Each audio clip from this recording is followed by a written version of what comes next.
Hello bull trackers दोस्तों, पिछले कई दिनों से जैसा कि मैं लगातार आपके साथ शेयर कर रहा हूँ, market wait and watch mode पे है और वो वेट कर रहा है कि इंडिया यूएस डील क्या क्या आउटकम आता है और वही हमारा नेक्स्ट ट्रिगर होगा।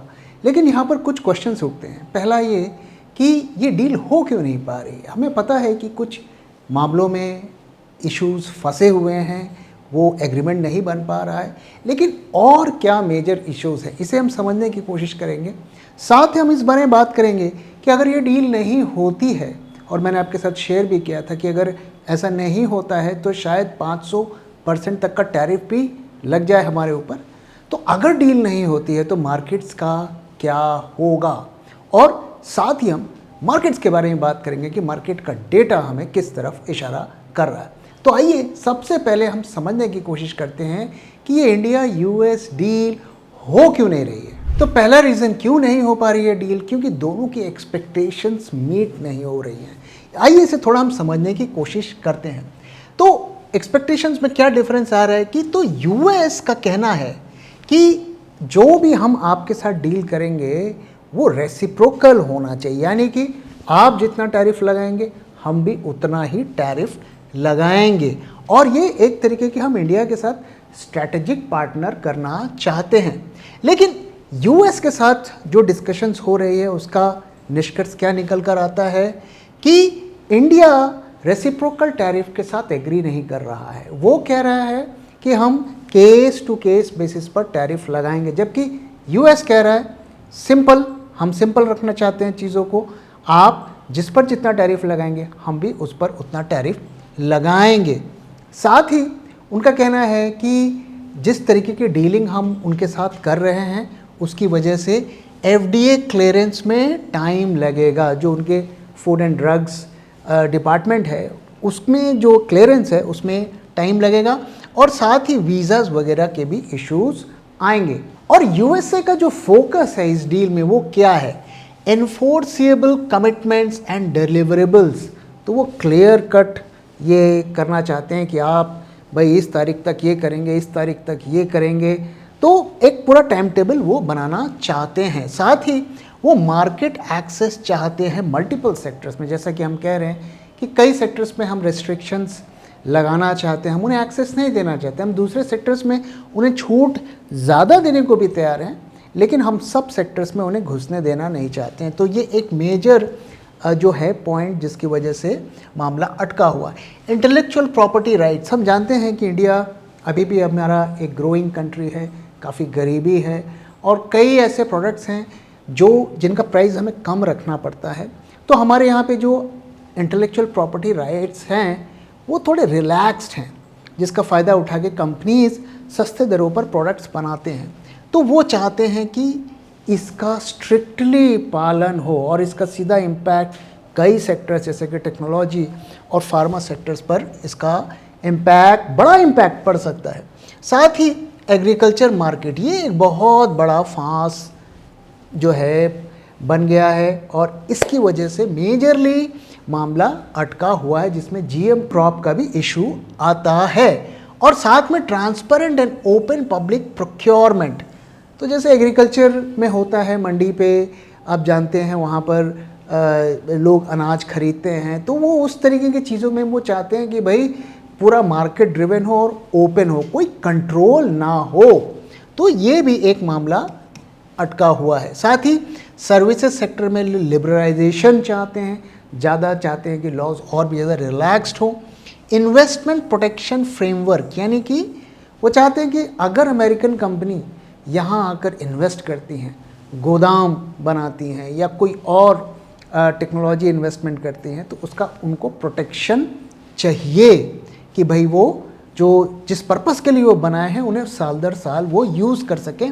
साथ ही रेगुलेटरी प्रेडिक्टेबिलिटी, तो जैसे हमारे यहाँ पे रेगुलेशंस होती हैं, चेंज होते रही हैं, बजट के साथ बदलाव होते रहते हैं, तो वो चाहते हैं कि नहीं भाई प्रेडिक्टेबिलिटी रहे कि भाई हम ये अगर कर रहे हैं तो अगले कुछ सालों तक यही रहेगा। अब इंडिया की अगर बात करें तो इंडिया की फ़िलॉसफी क्या है, तो इंडिया जो है इस डील को वो ऐसे देख रहे हैं कि हम यूएसए के साथ डील करेंगे तो इसमें हमारा इंडस्ट्रियल ग्रोथ होगा, उनका पर्पस दूसरा है, वो ये से देख रहे हैं कि भाई हमारा ज़्यादा से ज़्यादा माल इंडिया में बिके और इंडिया हमारा माल ज़्यादा खरीदे।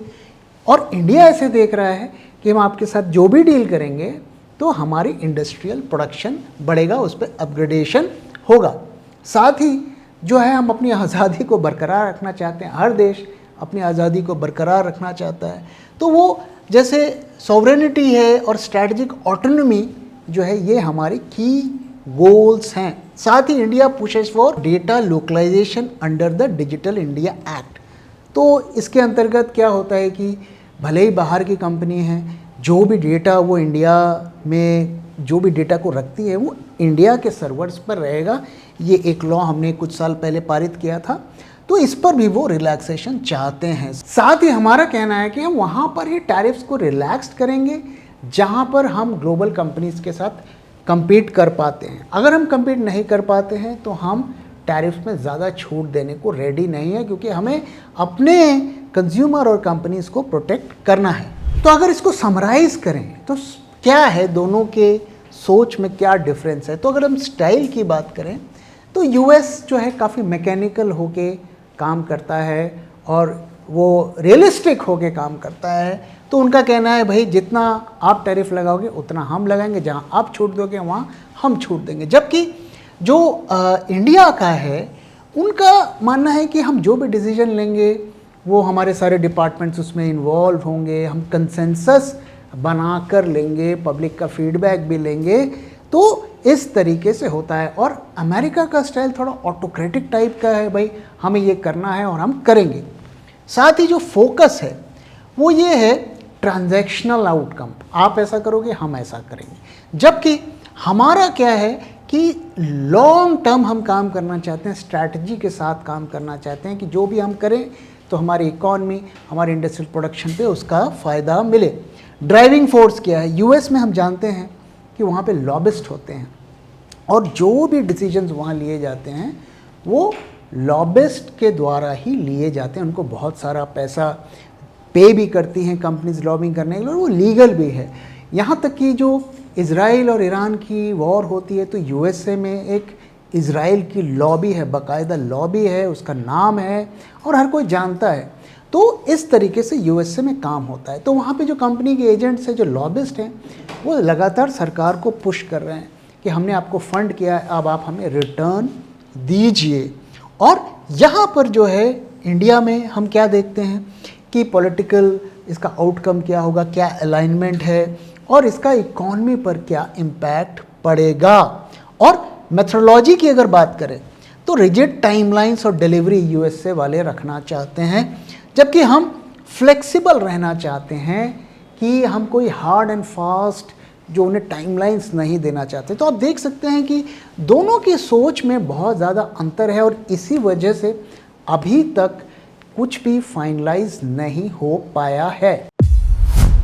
2021 के बुल ट्रैक पोर्टफोलियो में हमने ऐड किया था कोचिन शिपयार्ड, जिसने 2 साल में 10 गुना से ज़्यादा रिटर्न दिया, क्योंकि एक पैरामीटर चीख चीख के कह रहा था मुझे खरीदो खरीदो खरीदो।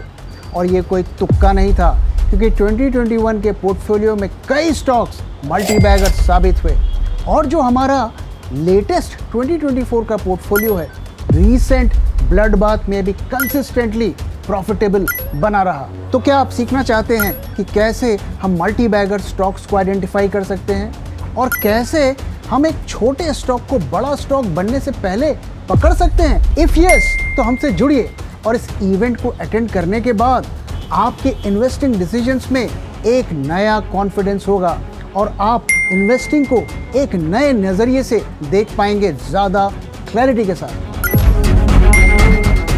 Invest for alpha, a 2-day online workshop जहां पे आप कुछ खास सीखेंगे, जैसे कि how to spot multi baggers, evaluating a stock, valuation parameters और भी बहुत कुछ। 26 और 27 जुलाई सुबह 9:30 बजे से लेकर शाम के 6:30 बजे तक। Invest for Alpha. Invest like a pro. Be an OG investor. investment in securities market are subject to market risks. Read all the related documents carefully before investing. अब आइए जरा आज का डेटा भी हम देख लेते हैं कि डेटा हमें किस तरफ इशारा कर रहा है। तो अगर हम ये एक पूरा व्यू लें सारा डेटा पॉइंट्स का, तो हमें क्या देखने को मिलता है। तो आज 3 जुलाई है और हम देख रहे हैं कि लगातार पिछले 3 दिनों से मार्केट गिर रहा है। तो आज हम करीब 25,405 के आसपास रहे। निफ्टी करीब 50 पॉइंट्स डाउन रहा। कॉल आईवी में हल्का सा राइज देखने को मिला। ऑब्वियस है, जब भी मार्केट गिरता है तो आईवीज यूजुअली राइज करती हैं और पुट आईवीज लगभग अपने रेंज को मेंटेन कर रही हैं। पुट कॉल रेशियो में अगर हम देखें तो अभी भी ये काफ़ी इसमें डाउनफॉल हमें देखने को मिल रहा है। कल से थोड़ा राइज देखने को मिला है, जो ये हमें सजेस्ट कर रहा है कि एक बाउंस आ सकता है, जिसके बारे में कल हमने बात किया था। विक्स की अगर हम बात करें तो लगभग वही 12% के आसपास घूम रहा है, बहुत ज़्यादा बदलाव नहीं है, जो इंडिकेट कर रहा है कि मार्केट इस वक्त वेट एंड वॉच मोड में चल रहा है। ट्रिगर का वेट कर रहा है कि कुछ हो तो हम मूव करें। तो मार्केट में इस वक्त बहुत ज़्यादा अनसर्टेनिटी है कि क्या होगा, खास करके जुलाई 9 के बाद क्या होगा। और अगर हम करेंट मंथ के निफ्टी फ्यूचर्स के ओआई एडिशंस की बात करें तो आप देख सकते हैं कि कुछ खास एक्टिविटी यहाँ पर नहीं हो रही है। बहुत कम ओपन इंटरेस्ट ऐड हो रहा है, एक इनडिसाइसिवनेस का माहौल बना हुआ है। तो सिर्फ 700 कॉन्ट्रैक्ट्स करेंट एक्सपायरी में ऐड हुए और अगले में अगर हम देखें तो 2500 ऐड हुए।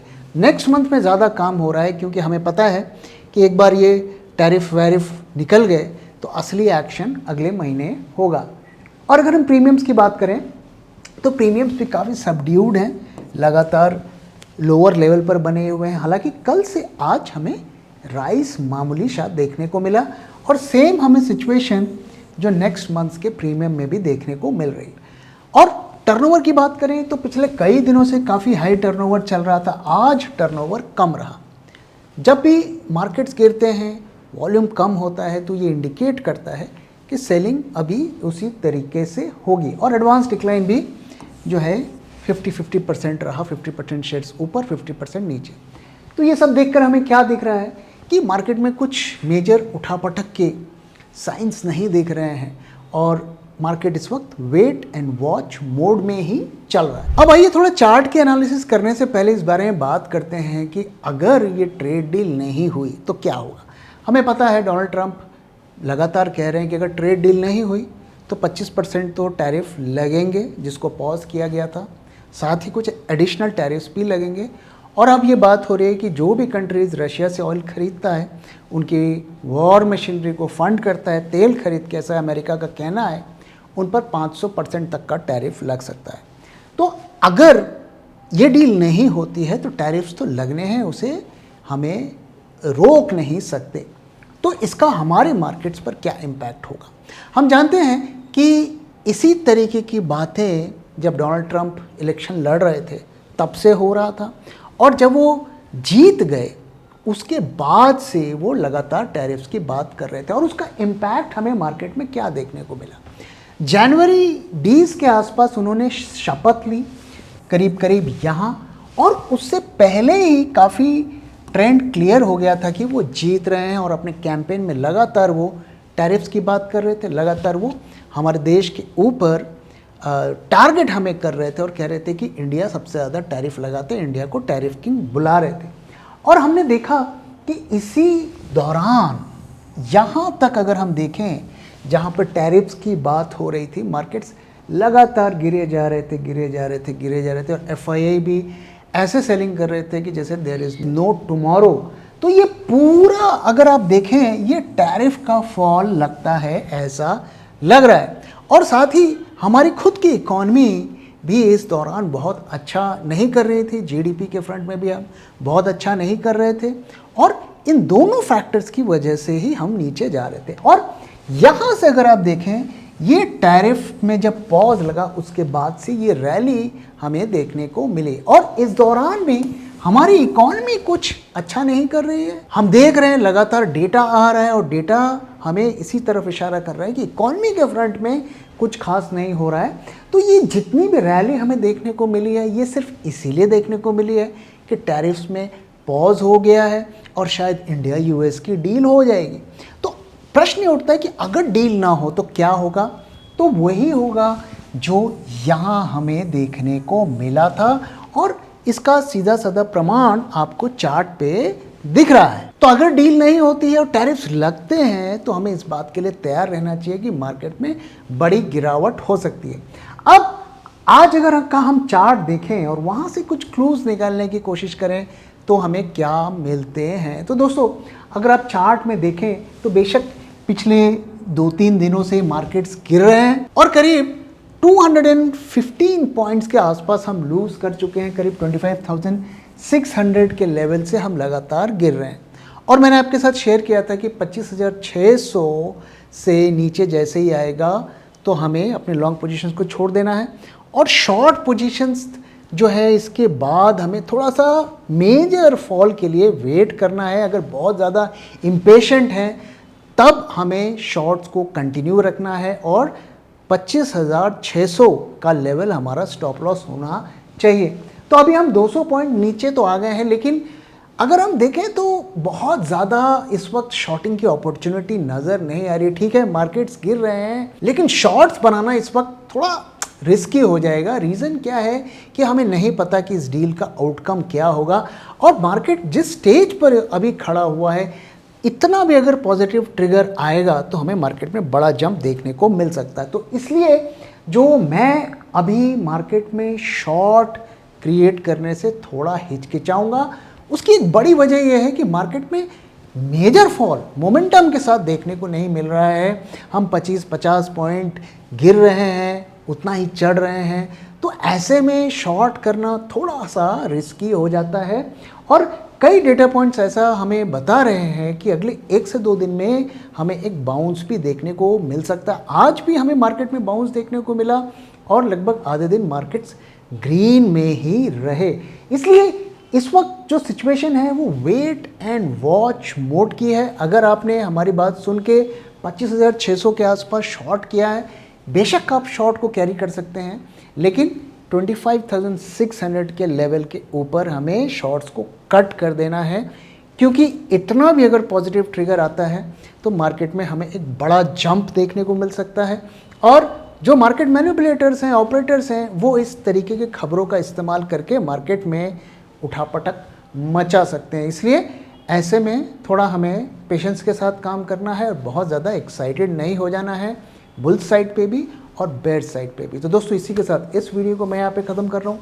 वीडियो कैसा लगा ज़रूर बताइएगा और अपना फीडबैक भी शेयर करना मत भूलिएगा। Thank you very much for watching and thank you for your time.